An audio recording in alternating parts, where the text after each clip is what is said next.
ada 751.270 kasus harian corona di Indonesia. Vaksinasi mulai pertengahan Januari dari Kompas. Hampir 10 bulan pandemi berjalan di Indonesia, belum ada tanda-tanda penyebaran COVID-19 dapat dikendalikan. Kasus corona di Indonesia masih terus bertambah sejak diumumkan pertama kali oleh Presiden Joko Widodo pada 2 Maret 2020. Penambahan kasus harian corona berada pada angka 5.000 sampai 8.000 kasus setiap hari. Pemerintah melaporkan hingga Jumat 1 Januari 2021 ada penambahan kasus baru positif corona sebanyak 8.072 kasus. Dengan demikian, total kasus baru terkonfirmasi positif corona di tanah air mencapai 751.270 kasus. Menurut data Satgas Penanganan Corona, sebanyak 8.072 kasus baru positif corona didapatkan dari pemeriksaan 40.785 spesimen dari 27.401 orang yang diambil sampelnya dalam periode 31 Desember 2020 sampai 1 Januari 2021. Secara kumulatif jumlah spesimen yang telah diperiksa yaitu 7.395.959 spesimen dari 4.940.146 orang. Sementara itu kasus baru corona di Indonesia tersebar di 34 provinsi. DKI Jakarta menjadi provinsi dengan kasus tertinggi yaitu sebanyak 1.956 kasus baru. Menyusul Jawa Barat sebanyak 1.504 kasus baru, Jawa Tengah sebanyak 897 kasus baru, Jawa Timur 887, dan Sulawesi Selatan sebanyak 550 kasus baru. Angka kesembuhan dan kematian bertambah.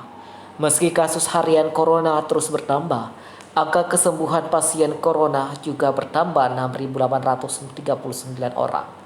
Sehingga total pasien sembuh kini 617.936 orang. Akan tetapi angka kematian akibat terjaring corona masih terus bertambah 191 orang. Dengan demikian pasien corona yang meninggal dunia menjadi 22.329 orang. Presiden Joko Widodo memastikan program vaksinasi corona akan dilakukan pada pertengahan Januari 2021. Jokowi mengatakan pemerintah telah mengamankan sejumlah stok vaksin corona untuk diberikan secara gratis ke masyarakat. Tahun ini, pemerintah akan menggelar vaksinasi massal corona. Indonesia telah mengamankan pasokan vaksin dari Sinovac, Novavax, AstraZeneca, dan BioNTech Pfizer, kata Jokowi melalui akun Twitter miliknya @jokowi Jumat 1 Januari. Adapun salah satu vaksin yang sudah tiba di Indonesia yaitu Sinovac yang didatangkan dari Cina. Pada 6 Desember 2020 telah tiba 1,2 juta dosis vaksin Sinovac di tanah air. Kemudian pada Kamis 31 Desember 2020, Sinovac kembali tiba di Indonesia. Kali ini dalam jumlah yang lebih besar, yakni 1,8 juta dosis. Dengan demikian terdapat 3 juta dosis vaksin Sinovac di Indonesia. Sementara itu Menteri Kesehatan Budi Gunadi Sadikin sebelumnya mengatakan vaksinasi akan dilakukan secara bertahap. Tahap pertama untuk 1,3 juta tenaga kesehatan di 34 provinsi di tanah air yang akan divaksin. Ini adalah garda terdepan, orang-orang yang paling penting di masa pandemi krisis corona, kata Budi dalam konferensi pers yang ditayangkan YouTube Sekretariat Presiden Selasa 29 Desember. Adapun setelah tenaga kesehatan divaksin, vaksinasi corona akan dilanjutkan kepada para petugas publik. Jumlahnya kurang lebih 17,4 juta orang. Selanjutnya, vaksin akan diberikan kepada penduduk lanjut usia di atas 60 tahun yang jumlahnya mencapai 21,5 juta orang. Sesudah itu nanti masyarakat normal akan mulai diimunisasi, ujar Budi. Bertalian dengan vaksinasi, masyarakat dapat mengecek status mereka dalam program vaksinasi melalui aplikasi resmi pemerintah yakni Peduli Lindungi. Aplikasi tersebut dapat diunduh melalui Google Play Store bagi pengguna Android atau App Store bagi pengguna iOS. Selain melalui aplikasi, masyarakat dapat melakukan pengecekan status melalui situs pedulilindungi.id. Melalui situs tersebut, masyarakat cukup memasukkan nomor induk kependudukan NIK di bagian periksa status NIK Anda dalam program vaksinasi di sini. Pastikan untuk mengisi NIK yang sesuai dengan iktp. Setelah itu akan muncul status apakah pemilik NIK termasuk sebagai calon penerima vaksinasi corona tahap pertama atau tidak.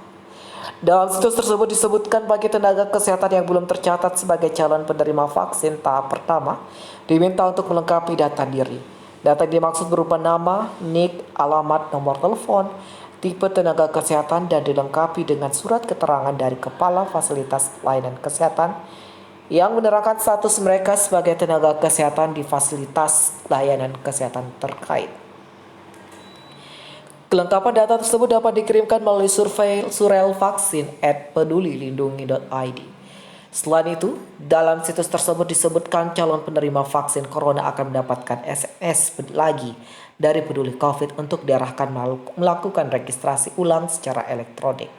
Registrasi ulang ini dapat dilakukan melalui 3 cara, yakni aplikasi Peduli Lindungi, situs pedulilindungi.id, atau melalui panggilan ke bintang 119 pagar.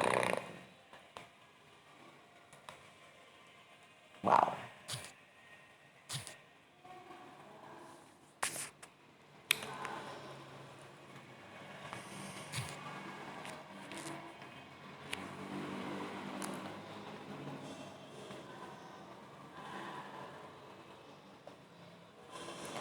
Update Corona Global, 84,2 juta positif, 1,8 juta orang meninggal. Inggris kembali aktifkan rumah sakit darurat corona. Pandemi virus corona yang melanda dunia belum berakhir. Kasus baru infeksi COVID-19 masih terus dilaporkan. Dilansir Worldometer, Sabtu 2 Januari, pukul 5.30, virus corona jenis baru tersebut telah menginfeksi sebanyak 84.281.336 orang di seluruh dunia. Dari jumlah tersebut sebanyak 59.591.523 orang telah dinyatakan sembuh dari infeksi dan sebanyak 1.833.435 orang meninggal dunia. Adapun 5 negara yang melaporkan kasus infeksi terbanyak secara global sebagai berikut. Yang pertama, Amerika Serikat. Amerika Serikat menjadi negara dengan kasus infeksi virus corona terbanyak di dunia. Kasus terkonfirmasi positif virus corona di negara ini mencapai 20.572.813 kasus dengan 121.511 kasus baru harian. Jumlah kematian tertinggi secara global juga terjadi di Amerika Serikat dengan 355.935 orang dilaporkan meninggal dunia akibat infeksi. Sementara itu, negara ini mencatat sebanyak 12.158.538 orang yang positif corona telah sembuh. Yang kedua, India. Menyusul di posisi kedua, kasus positif corona di India juga terus merangkak naik. Dengan dilaporkan terdapat 17.080 kasus baru dalam 1 hari terakhir. Sejauh ini secara total kasus infeksi corona di India tercatat sebanyak 10.303.409 kasus. Dari total tersebut sebanyak 9.901.929 orang telah dinyatakan pulih dan virus menewaskan 149.205 orang di negara ini. Ketiga, Brazil. Brasil berada di posisi ketiga negara dengan kasus infeksi virus corona terbanyak di dunia. Virus corona SARS-CoV-2 telah menginfeksi 7.684.278 orang di negara ini. Dari jumlah tersebut sebanyak 6.747.065 orang telah sembuh dan 195.152 orang meninggal dunia. Wow. Keempat, Rusia. Kasus terkonfirmasi positif corona di Rusia terus menaik, membuat negara ini berada di urutan keempat kasus infeksi terbanyak di seluruh dunia. Tercatat terdapat 27.039 kasus baru harian, sehingga total kasus terkonfirmasi positif di Rusia sebanyak 3.186.336 kasus. Dari total kasus infeksi yang ada, sebanyak 2.580.138 orang telah dinyatakan pulih dan 57.555 orang meninggal dunia. Kelima, Prancis. Berada di urutan kelima, Prancis melaporkan 2.639.773 kasus positif infeksi virus corona dengan 19.348 kasus baru dalam satu hari terakhir. Dari total kasus terkonfirmasi positif sebanyak 194.221 orang telah dinyatakan sembuh dan masih terdapat 2.380.787 kasus aktif. Adapun orang meninggal dunia akibat terinfeksi virus SARS-CoV-2 di Prancis dilaporkan sebanyak 64.765 orang. Inggris kembali aktifkan rumah sakit darurat corona. Sementara itu, Inggris kembali mengaktifkan rumah sakit darurat yang dibangun pada awal pandemi corona pada Jumat 1 Januari. Selain itu, sekolah dasar di London ditutup dalam upaya menekan penyebaran varian baru corona, yang mana diketahui lebih cepat menyebar. Pendidikan dan kesejahteraan anak-anak tetap menjadi prioritas nasional, kata Sekretaris Pendidikan Gavin Williamson seperti dikutip dari Reuters Sabtu 2 Januari. Inggris telah mencatatkan lebih dari 50.000 kasus baru harian corona selama 4 hari terakhir. Tingginya kasus baru infeksi corona membuat layanan kesehatan mempersiapkan lebih banyak tempat tidur. Inggris tengah berjuang melawan gelombang baru virus yang telah menghancurkan perekonomian dan menewaskan lebih dari 74.000 orang di negaranya. Rumah sakit Royal London telah memberitahukan bahwa saat ini pihaknya berada dalam mode pengobatan bencana dan tidak dapat memberikan perawatan kritis berstandar tinggi. Sementara itu, rumah sakit sementara Nightingale di lokasi seperti pusat konservasi yang dibangun oleh militer dalam hitungan hari disiagakan. Disebutkan unit perawatan intensif dari 3 rumah sakit London penuh pada malam tahun baru, memaksa pasien dipindahkan ke rumah sakit lain untuk mendapatkan perawatan klinis kritis.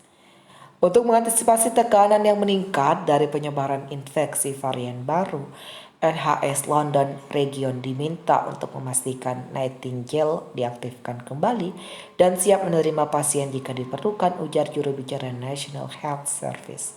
Royal College of Nursing memperingatkan bahwa negara ini tidak memiliki cukup riwayat untuk mengelola situs baru, terutama dengan banyaknya orang sakit akibat infeksi virus atau terpaksa diisolasi.